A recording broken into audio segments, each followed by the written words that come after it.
Hello everyone, welcome to my YouTube channel. मैं कृष्णा पटनायक फिर से एक फ्रेश हॉरर और रियल स्टोरी लेकर के आपके सामने उपस्थित। पैरानॉर्मल में बहुत लोगों का इंटरेस्ट होता है, आपको भी होगी और मुझे भी है। इसका मतलब ये बिल्कुल भी नहीं है कि आप स्ट्रेट फॉरवर्ड आप उस चीज को एक्सप्लोर करने चले जाओ। अगर आप ऐसा कुछ करते हो तो आप अपने खुद को, मेंटल हेल्थ को बहुत इम्पैक्ट पहुंचाते हो, जैसे कि ये आज की स्टोरी में है। तो ये इंसिडेंट है उत्तर प्रदेश के एक छोटा सा गाँव का। क्या हुआ, क्यों हुआ, कैसे हुआ, कहानी में हम आगे बढ़े उससे पहले अगर आपके पास कोई रियल या इंटरेस्टिंग स्टोरी है तो आप मेरे इस दी गई हुई इंस्टा पे शेयर कर सकते हो। तो बात अभी से 3 साल पहले की है। चंदन नाम का एक लड़का अपनी फैमिली के साथ उसी गांव में, अररुआ गांव में रह रहा होता है, जिसमें उसके माता पिता और एक उसका छोटा भाई। चंदन पढ़ने लिखने में बहुत होनहार होता है। वो गरीब फैमिली से बिलोंग करता था, तो वो हमेशा कुछ चाहता था कि वो कैसे भी करके अपने गार्जियन, अपने पेरेंट्स की ये गरीबी को खत्म करे, उसको मिटाए। आखिर किस्मत भी उससे कब तक दुखी रह सकता था। वो दिन आ ही गया तो उससे एक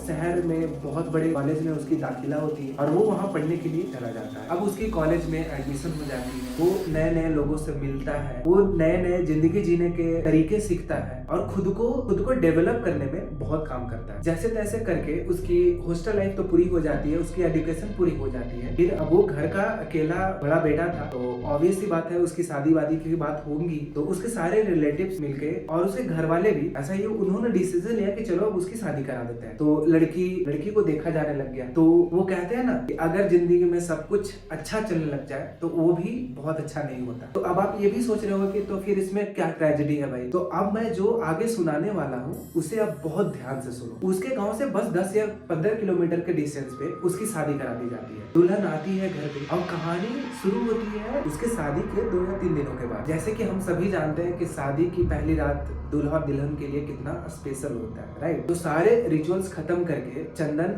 अपने रूम की तरफ आता है रात को, और वो जैसे ही दरवाजे की तरफ जाता है तो दरवाजा अपने आप खुल जाता है। उसका ये सबकॉन्शियस माइंड उसको सोचने पे ये अलाउ नहीं करता कि आखिर ये सब सारी चीजें हुआ कैसे। वो बस यही सोच रहा होगा कि शायद हवा चली होगी या फिर कैसे दरवाजा शायद अच्छे से बंद नहीं होगा, इसी वजह से गेट खुल गया। अब चंदन जैसे ही अपने कमरे में घुसता है वो पाता है कि वहाँ पे कोई नहीं था, उसकी बीवी भी नहीं थी। वो बड़ा सोच में पड़ जाता है कि आखिर वो नई नई वाली दुल्हन है भाई, कहाँ गई। इतना वो सोच ही रहा था और उसका दिमाग कुछ और प्रोसेस कर पाता उससे पहले कुछ उसको आभास होता है शायद उसके पीछे कोई खड़ा है और बड़े ध्यान से उसकी तरफ लगातार देखे जा रहा है। पहले तो वो बड़ा घबरा सा जाता है, ऑब्वियसली किसी के साथ भी होगा, घबरा ही जाएगा। और फिर गहरी सांस लेकर के वो अपनी वाइफ से पूछता है कि तुम मतलब कहाँ चली गई थी, तुम नहीं थे रूम में। लेकिन जवाब के तौर पे उसकी बीवी का कोई निकला ही नहीं आता। वो चुपचाप कमरे के दूसरे रूम में जा करके वो विंडो के पास खड़ी हो जाती है जहाँ से बाहर का नजारा साफ दिखता है। चंदन भी सोचता है कि आखिर ये क्यों कर रही है। फिर वो शायद ये सोचा होगा कि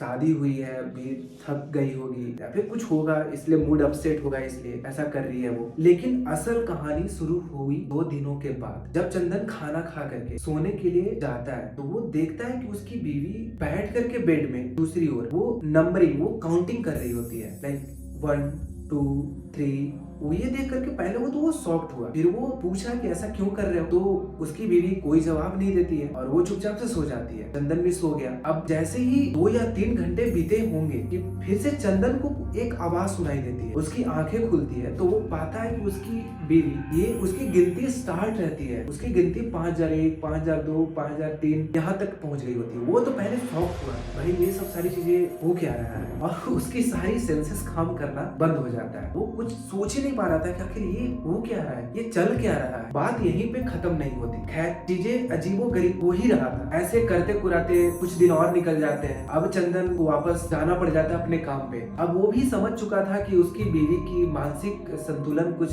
ज्यादा अच्छी नहीं है, वो मेंटली डिस्टर्ब है। अब फाइनली उसके घर पे चंदन के जाने के बाद अब उसके घर पे उसके माँ बाप और उसका एक छोटा भाई बच जाता है। तो फिर एक दिन की बात है, समय हो रहा होगा 2:12 या 2:15। चंदन के रूम से एक आवाज आती है, छोटू छोटू।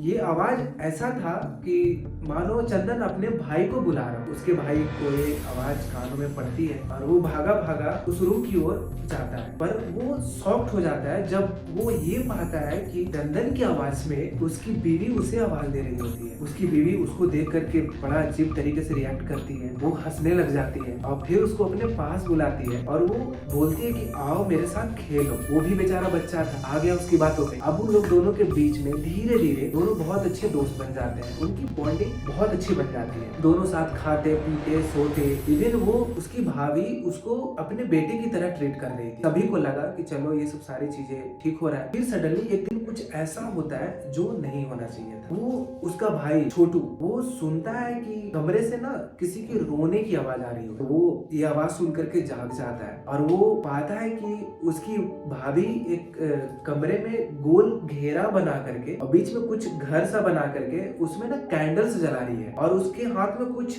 पुतला होता है जिसको वो सुइयों से चुभो करके उसको रख रही है। इतना कुछ वो देख पाता, वो डर से वो एक बिस्तर के नीचे जाकर के छुप गया और वहीं से सारी स्टोरीज को वो देख रहा था कि आखिर ये क्या कर रही है। फिर वो पाता है कि वो एक चाकू से अपना हाथ काटती है और उन पुतले के ऊपर पेंटिंग करना स्टार्ट करती है। उसकी इतनी भी हिम्मत नहीं थी कि वो बेड से बाहर निकले और दौड़ के किसी को कुछ बताए। फिर कैसे करके सुबह हो गया। अब जैसे ही सुबह होता है वो भागा भागा अपने माँ बाप के पास जाता है। अब ये सब सारी चीजें बताता है कि ऐसा ऐसा चीजें हो रहा है। तो उसके घर वाले की भी हिम्मत नहीं थी, इतना मातम इतना दहशत का माहौल था। उसके पेरेंट्स को भी नहीं था कि उससे पूछा जाए तो कैसे पूछा जाए। फिर वो लोग डिसाइड करते हैं कि चलो ये सब सारी चीजें चंदन को बताते हैं। अगली सुबह चंदन के पास कॉल जाता है और वो सारी चीजें उसको बताया जाता है। फिर चंदन बोलता है कि चलो ठीक है मैं आता हूँ, देखते हैं क्या है क्या नहीं है। कॉल काटने के बाद चंदन के दिमाग में कुछ स्ट्राइक करता है कि नहीं कुछ तो अजीब सी चीजें हैं। फिर वो डिसाइड करता है कि वो कल नहीं वो आज ही ट्रेन लेकर के जाएगा वो अपने गाँव। अब वो शाम का टाइम में ट्रेन लिया,